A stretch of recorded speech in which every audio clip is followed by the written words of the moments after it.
Tell him I got the juice. Tim Ross, my guy Tim Ross back in the building. I ain't gonna lie to you. I saw the You Might Need Better Friends, and I was like, yeah, I'm gonna just go ahead and have to react to it because we cover all friendships or all relationships around here with God, yourself, others, whether it's romantic, friendship, those kinds of things. And it sounds like this might be something that you can relate to. So let's check it out. Deception has a shred of truth in it, and that's why it's so wicked. Because Ooh. Deception has a shred of truth in it. Facts. you did tell me the truth, but you didn't tell me the whole truth, and you got me twisted up in something that I think is the truth, but it's not. At least with a lie, the whole thing's a lie. Deceit is when you tell me a little bit, but you leave out a lot. Feels a little more evil. Satan deceived Eve. He didn't lie to her. Satan told Eve, the day that you eat this fruit, you won't surely die. But she did start dying. I will not allow deceivers to serve in my house and liars when I stay in my presence. My daily task will be to ferret out the wicked and free the city of the Lord from their grip. Psalm 101. If you want to know how you should be moving and how you want to move with other people, you need to check your friends and see if they even passed the Psalm 101 test. Ooh. Just go in your contacts. Start from verse number 6. Go in your contacts and ask yourself this question. Are my companions faithful people? Faithful to God and faithful to me. Faithfulness and loyalty are two different things. Y'all be talking about loyal like it's marriage. Your friends ain't married to you. You know how many spiritual fathers and mothers out there treat their spiritual sons and daughters like they're their spiritual spouses? And if you ever leave and move on, they don't see it as we raised a child that's leaving. They think it's a divorce from a spouse. Right.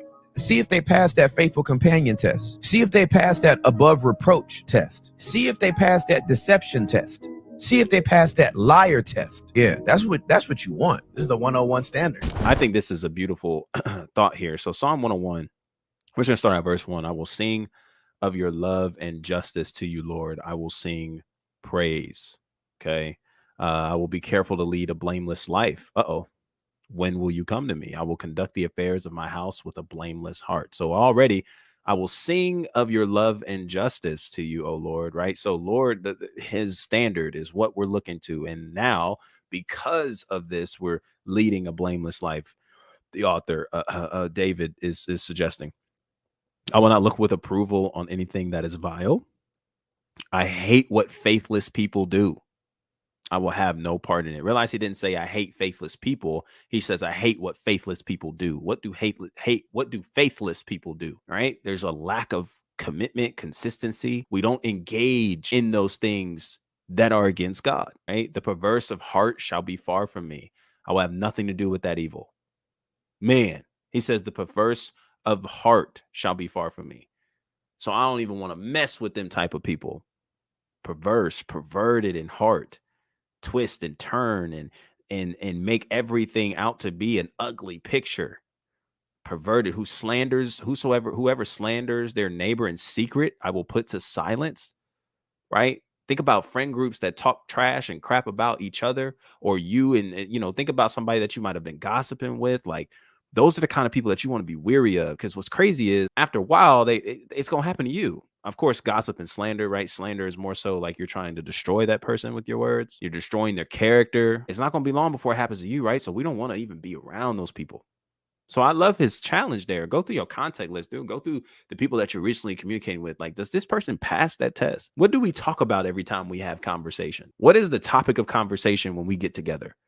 Are we talking about other people all the time? Are we always gossiping? Right? Because it's true. You just might need new friends. Whoever has haughty eyes and a proud heart, I will not tolerate. Okay. Proud heart, prideful. You're above everybody. You feel as if you're above everyone. Your attitude, you just stick your nose up in the air. My eyes will be on the faithful in the land, that they may dwell with me. The one whose walk is blameless will minister to me. So now we're talking about the people that you ought to walk with, the faithful, those who walk is blameless. And what does it mean to have a walk that's blameless? Is just simply saying, well, one, I'm not going to find myself associated with people who are engaging in poor decisions, deceitful activity, right? Because if I attach my name to that, it's already going to make me look like I'm a part of the crew, right? So you got to be careful of the character and the environment, the integrity that you're surrounded by.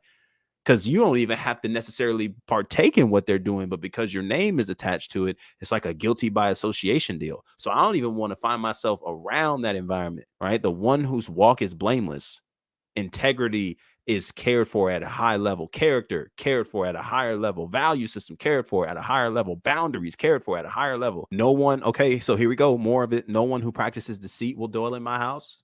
So we just talked about what deceit is, right? It's like you told me a truth, but you didn't tell me the whole thing, so you twisted it. No one who speaks falsely will stand in my presence. He is very specific about the people he's around. Boundaries matter, y'all. Protect your peace. Get your boundaries in order. And watch this. The boundaries all start with verse 1. I will sing of your love and justice. To you, Lord, I will sing praise. All of this has to do with the standard of God. So I'm looking to the standard of Christ, and I'm saying, okay, so this is what God is calling me to, a life that is blameless, a life that is indulged with those who are faithful, who are walking after the Spirit, who are walking in Christ and Christ alone, right? I want to be willing to navigate through high character and integrity. So because Christ is a standard, I don't want to deviate from that.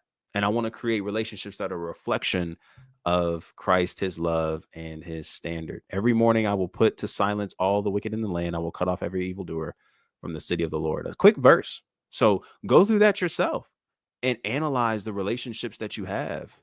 Analyze the relationships and people that you're connected with. And this is also a part of what we were mentioning earlier when it comes to learning of the assignment and purposes of why you may be connected to certain people. And there could be some people that God is just slowly revealing to you that, man, this season is over. You got to move forward. And that does not make you a bad friend. That does not make you a bad person. That just means the season is over and it's time to move forward. And for where God is possibly taking you, we can't have those kinds of influences around us, because it's only going to harm us from where we're going. Like when you set your temperature, y'all, this is the last thing I'll say on this. When you set your temperature to things like this, like people have to come to you a certain way. When you set your temperature to walk with the blameless and be faithful, and your integrity and character is of most importance, like people have to step to you the right way, man. And all this bull junk that be flying, nah, not over here, Chief. It ain't going. It ain't going on. It's just not. And when you set that temperature, man, people gonna have to go. People gonna have to kick rocks. And because it's not even because they think you think you're all that. It's not even because of this idea that you think you're holier than thou. And I don't doubt that there could be some people that do that. But again, moving in holy alignment needs to be cool again. I'm not saying that you move in a manner that you feel you're better than everybody, because that's not even the definition of holy. Holy just means set apart, right? So I'm choosing to live this life for Christ and don't allow my confidence in who Christ is to offend your insecurities, because I'm just choosing to abide in his holiness. That doesn't mean I'm better than you. It just means I've made a decision. And all the indecisiveness that's around me is starting to fall apart. So I'm navigating through that. And I want to make room for that. And when you set your temperature on those things, people just got to come at you, right? Or don't come at all. And you stand flat-footed on that. Stand 10 toes on that. You just got to come correct. And people will just know, like, man, his level of character, man, I can't even get with it, man. I didn't seen that brother. I didn't seen how that brother operate. I didn't seen how that brother navigate, man. I just can't even do it. I didn't seen how sis move. She might be, there might be some cats that might, man, she bad, but I can't even hang with that, because she just on a whole nother level. She just on a whole nother level. The vulnerability, all that stuff, man, I ain't got it. That don't mean that you're holier than thou. That just means you set your standard and you're flat-footed on the principles and standards of God, and that's how you want to live your life. And I think that's the most optimal, beneficial way to live your life. 1000%. And I think that's how you'll actually create the most beneficial friendships around you and the most beneficial relationships around you, because now we're all moving on one accord. And now we can actually create those transformative relationships instead of moving transactionally. And I think that's what changes the game. So shout out Tim Ross. I love that. Let me know what you guys think in the comments below, what you guys thought of that video. Is it, challenging? Have you ever considered going through the scriptures and tying that to your own relationships? I definitely love it. Thank you so much for joining me in this clip. This is from a recent live stream that I have just done. If you want to check that out, click somewhere on the screen, and there you can catch the full replay along with so much more content we've got here for you, learning how to navigate and grow healthy, happy, whole, and biblical relationships. I'll see you over there.